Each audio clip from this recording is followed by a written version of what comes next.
Hello everyone, welcome to the MJ career guideline. अच्छा, तो आज का हमारा जो टॉपिक है वो ये है कि how to change your mindset into grow mindset. Fix mindset change into grow mindset. अच्छा, आपकी ज़िंदगी वही रहेगी जब तक आप अपनी सोच का तरीका नहीं बदलते। क्या आप कभी सोचते हैं क्यों कुछ लोग हर मुश्किल के बावजूद आगे बढ़ जाते हैं? ज़िंदगी सिर्फ हालात का नाम नहीं है। ज़िंदगी सिर्फ हालातों से चेंज नहीं होती, बल्कि जैसा आपका माइंडसेट होगा वैसे ही आपकी ज़िंदगी जो है वो रियलिटी में चेंज होती रहेगी। First change your think then doing work. ठीक है, पहले आप अपनी सोच को बदलें, देन फिर कोई ना कोई आप स्टेप लें, क्योंकि फर्स्ट जो आपका स्टेप है वो आपकी सोच है।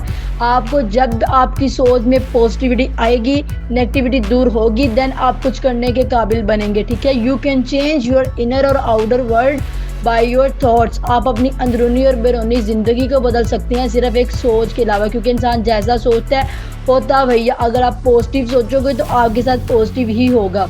अगर आप कहोगे कि वो he can not doing and वो मैं आई कैन नॉट डूइंग, मैं ये काम नहीं कर सकता, हम नहीं कर सकते, वो नहीं कर सकता, तो देन वो काम चेंज भी रियलिटी में कभी नहीं होगा। वो आपके माइंडसेट में ये बात फिक्स हो जाएगी कि ये बात जो मैंने की थी वो नहीं होगी मेरे से, ये काम मेरे से नहीं होगा। जो चीज़ आपके माइंड में फिक्स होगी वो कभी भी आपके ग्रोथ माइंडसेट के थ्रू वहाँ पे नहीं जाएगी। ठीक है, आपका फिक्स माइंडसेट एक बात को फिक्स लेके बैठ गया है कि तुम ये काम नहीं कर सकते, सो नहीं कर सकते। अगर तुम उसके बजाय ये बोलते कि yes I can do it, मैं ये काम करके दिखाऊंगा because everything is else waiting for me, तो देन आपका माइंडसेट जो है वो खुद ब खुद फिक्स से निकल कर ग्रोथ माइंडसेट की तरफ बढ़ेगा। ठीक है, फिर मेन बात जो हमारी ये होती है कि हम फिक्स माइंडसेट को अपने ग्रोथ माइंडसेट में कैसे बदलें। ठीक है, फिक्स माइंडसेट में ये होता है कि मैं ये नहीं कर सकता। आप जितने मर्जी लाख बहाने बना लो, आपका माइंड जब फिक्स्ड माइंडसेट पे आ जाता है तो देन आप कुछ भी नहीं कर सकते। ग्रोथ माइंडसेट में आप पॉजिटिविटी का इजहार करते हो कि यस मैं कर सकता हूँ और मैं करूँगा और मैं अपनी लाइफ चेंज करके दिखाऊँगा। जैसे कि थॉमस एडिसन ने 1000 बार अपनी कोशिश के साथ फेल होने के बावजूद भी लाइट बल्ब बनाया। क्यों? क्योंकि वो एफर्ट्स कर रहे थे। He tryings to make your life be careful and be positive. वो अपनी लाइफ को बी केयरफुल और बी पॉजिटिव बनाना चाहते थे अकॉर्डिंग टू हिज थॉट्स, अपने थॉट्स के थ्रू। जैसे कि थॉमस एडिसन ने जब स्कूल में एडमिशन लिया तो वो पढ़ते नहीं थे ठीक से। ठीक है, उनकी स्टडी में बहुत ज़्यादा गैर तसलसल जो था वो फेल होते रहते थे, उनकी जो पढ़ाई थी वो अच्छी नहीं जाती थी। ठीक है, थॉमस एडिसन की माँ को स्कूल से एक लेटर आया जिसमें ये लिखा हुआ था कि आपका बच्चा इस स्कूल के काबिल बिल्कुल भी नहीं है। लेकिन उनकी माँ ने ये बात उनको बताने के बावजूद वो जो लेटर था वो छुपा के घर में ही रख दिया कि इस तरह मैंने अगर अपने बच्चे से बात की उसके माइंड में ये फिक्स हो जाएगा कि मैं क्यों इस स्कूल के काबिल नहीं हूँ। जो पढ़ रहा है वो भी नहीं पढ़ेगा, क्योंकि एक माँ अपने बच्चे को बेहतर जानती होती है। तो देन कल को उनकी माँ की डेथ होगी तो वो जब कुछ चीज़ें अपनी ढूंढने में लगे हुए थे तो उनको वो लेटर मिला और लेटर के ऊपर लिखा हुआ था कि आपका बच्चा हमारे स्कूल के काबिल नहीं था। हालांकि उसकी माँ ने अपने बच्चे को ये कहा था कि बच्चे ये स्कूल आपके काबिल नहीं है, क्योंकि आपकी कैपेबिलिटी, आपकी एबिलिटीज़, जो आपकी सलाहियत है ना, जो आपका माइंड सेट है ना, वो ये स्कूल नहीं अंडरस्टैंड कर सकता बिकॉज ये स्कूल लोअर लेवल का है। आपकी कैपेसिटी जो माइंड की है वो हाई लेवल की है, आपकी सोच बहुत अच्छी है, ये स्कूल आपको नहीं चला सकता। जब थॉमस एडिसन ने वो लेटर पढ़ा तो वो बहुत शर्मिंदा हुए कि मेरी माँ ने मेरे साथ अगर ऐसा बोला होता कि मैं इस स्कूल के काबिल नहीं तो वाकई मैं आज इलेक्ट्रॉनिक्स में जो था वो सक्सेसफुल ना हो सका।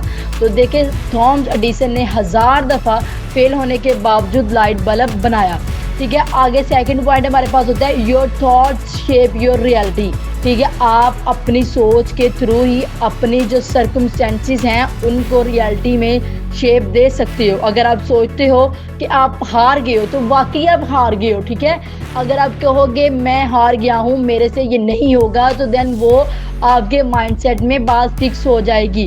जैसा आप सोचोगे वैसा ही आपका एक्शन होगा। ठीक है, वैसा ही आप अपनी लाइफ को चेंज करते रहेंगे। थर्ड हमारे पास पॉइंट है mindset change reaction to problems. ठीक है, प्रॉब्लम सबकी लाइफ में है लेकिन पॉजिटिव माइंडसेट उन्हें चैलेंजेस बनाता है, नॉट एक्सक्यूजेस। ठीक है, प्रॉब्लम्स आती हैं, जिसका माइंडसेट ग्रो करेगा, जिसका माइंड पॉजिटिव होगा, वो उसको अपनी लाइफ में चैलेंज ही समझेगा। जैसा कि आजमाइश आ गई, उसको लगेगा कि मेरे पास प्रॉब्लम आ गई है तो it's okay, nothing is impossible in this world. ठीक है, वो ये सोचेगा because the word impossible says I am possible, क्योंकि एक इम्पॉसिबल वर्ड्स भी अपनी डिफाइन करके बताता है कि मैं पॉसिबल हूँ, तो ये करके दिखाओ। अगर नेगेटिविटी की तरफ माइंड होगा तो वो कहेगा यार क्या हर दफ़ा मेरे काम ये प्रॉब्लम आती है, मुझसे नहीं होगा, मैं नहीं करूँगा, ETC वगैरह वगैरह। वो अपनी लाइफ में खुद बहाने बनाएगा और आप अपने माइंड को फिक्स पे ही रखेगा। ठीक है, प्रॉब्लम्स या अपॉर्चुनिटी ये आपके सोचने के तरीके डिसाइड करती है। ठीक है, आप प्रॉब्लम से अपॉर्चुनिटी को खुद निकालें कि ये प्रॉब्लम्स आई है और इससे मैं कैसे निकलूँ और अपने माइंडसेट को कैसे चेंज करके अपनी जो शेप है रियलिटी में लेके जाऊँ। ठीक है, ये आप पे डिपेंड करता है। 4 पॉइंट हमारे पास होता है optional daily habits that build a positive mindset. हमें डेली ऐसी हैबिट्स कौन सी करनी चाहिए जिससे हमारा माइंडसेट जो है ना वो ग्रो करे और positive they. First of all, आप जब आप मॉर्निंग में उठें तो आप रिसाइट्स करके, आप होली कुरान खोल के आप उसकी रिसाइट्स करके प्रे ऑफ अल्लाह जो कंप्लीट अपनी करके, सेकंड आप एक 10 से 15 मिनट आप एक बुक को दें। ठीक है, बी पॉजिटिव, अपने एक कोई बुक चूज़ कर लें, चाहे वो आप मोटिवेशन की कर लें, चाहे कोई हैबिट्स की बुक कर लें। आप 15 मिनट भी उस बुक को पढ़ लेंगे, आपका माइंड खुद ब खुद ग्रो करेगा। सेकेंडली, आपको ग्रेटिट्यूड लिखना है, आपने अपनी लाइफ में क्या करना है, आपके गोल्स क्या हैं, आपके ड्रीम्स क्या हैं, आपके पर्पसेस क्या हैं, आपने वो राइट डाउन करना है एक कॉपी के ऊपर लिख के। इस तरह जो है ना वो आपके माइंडसेट में ये बात तय पाती है कि मतलब डेली ये बात होती है, माइंड में ये सेट हो जाती है कि मैंने ये चीज़ करनी है और मैं करके दिखाऊंगा। दैट आप एक्सरसाइज किया करें उठ के। एक्सरसाइज करने से आपका माइंड फ्रेश होता है। डेली एक्सरसाइज करने से 15 से 20 मिनट भी आप एक्सरसाइज करेंगे तो आपका माइंडसेट बहुत ही फ्रेश हो जाएगा। फोर्थ, आप अपनी स्टडी का एक टाइम फिक्स करें कि आपने किस वक्त स्टडी करनी है और किस वक्त आपने खेलना है, किस वक्त आपका स्पोर्ट्स का टाइम है, किस वक्त आपका स्टडी का टाइम है। ठीक है, अपने आप से पॉजिटिव बातें करें। ज़रूरी नहीं है आप लोगों से ही बातें करें मोबाइल यूज़ करके, ये वो बंदा खुद से जब पॉजिटिव बातें करता है ना तो उसके जिस्म में एक होल स्ट्रक्चर ऐसा होता है कि खुद ब खुद वो बात जो है ना वो सर्कुलेट करने लग जाती है। ठीक है, आपके माइंड में। तो वो जब बात सर्कुलेट करने लग जाती है तो आप उस बात पे एग्री हो जाते हो, मुत्फिक हो जाते हो कि यस मैं ये करके दिखाऊंगा और मेरे में ये है। लर्निंग एटीट्यूड रखना। ठीक है, आपके पास लर्निंग एटीट्यूड होना चाहिए। आप हर वक्त कोई ना चीज़ को पकड़ो और उसको पढ़ने की कोशिश करो। बी पॉजिटिव, जब तक आप अपने माइंड को पॉजिटिव रखोगे देन आप लोग कुछ भी कर सकते हो, आपके लिए कुछ भी चीज़ नामुमकिन नहीं है। ठीक है, पावरफुल, आपको अपने अंदर पावर रखनी चाहिए कि आप ये कर सकते हो। ठीक है, ज़िंदगी तभी बदलेगी जब सोच बदलेगी। आज से इसी वक्त से अपनी सोच को पॉजिटिव बनाएं। ठीक है, अगर ये वीडियो आपको हेल्पफुल लगी हो तो लाइक करें, सब्सक्राइब करें और कमेंट में लिखें I choose a growth mindset. Thank you so much.